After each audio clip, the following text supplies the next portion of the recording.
just spent probably 2 hours cleaning up this area here. There's a beam that usually goes across here. You can see it on the other side, it's still there, but I ripped it out. It was actually more work than I thought it would be, but you can see part of it here. So that's some kind of structural crash feature, but in order to get to this area, I really had to take it out. And good thing about that is this area right here, that seam right there, is this edge right here, which has some rust on it. So basically I'll be able to clean all that up and then go over it with the welder and strengthen it. I still need to cut out this junk here, but it's getting a lot cleaner.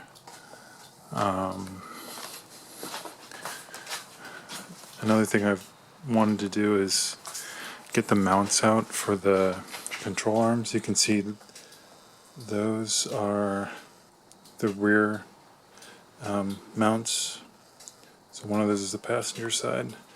I think they must be made out of bronze or brass, because they're not rusty at all. So definitely some kind of non-steel metal. So you can see right there, the front one. In order to get that front one out, you have to take the beam off.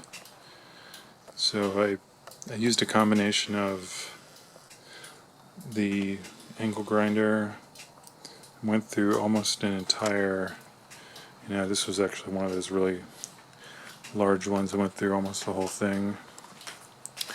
And I also used the Dremel with these discs. Probably went through about 30 of those. So I managed to get it out. I'll have to source some tubing for when it's time to put that back together. I'll just have to cut something to the right length and put it in there. One thing that was really difficult to get out was this thing.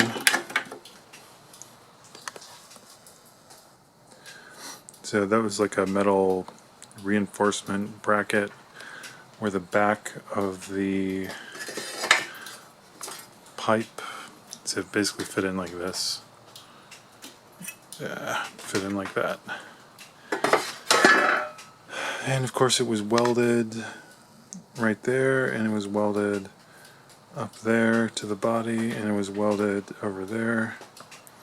So I just had to use every combination of Dremel and grinder that I could. That was a bit of a battle. So I finally got it out, and one of the kind of, scary things was that you see all the rust down there. That was underneath a large amount of this rust proofing. You see that yellow stuff?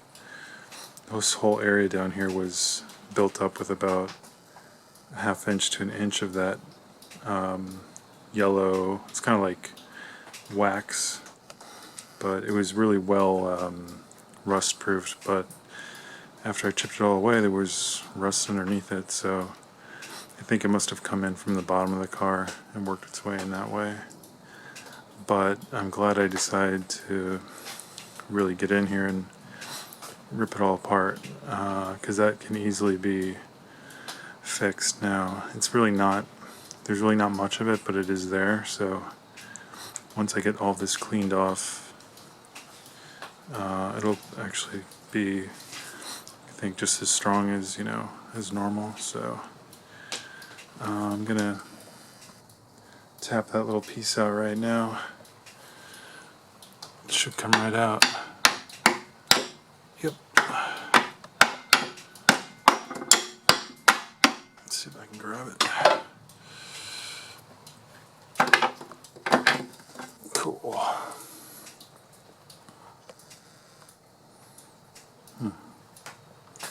Yeah, I don't know what this is made of, but maybe it's aluminum?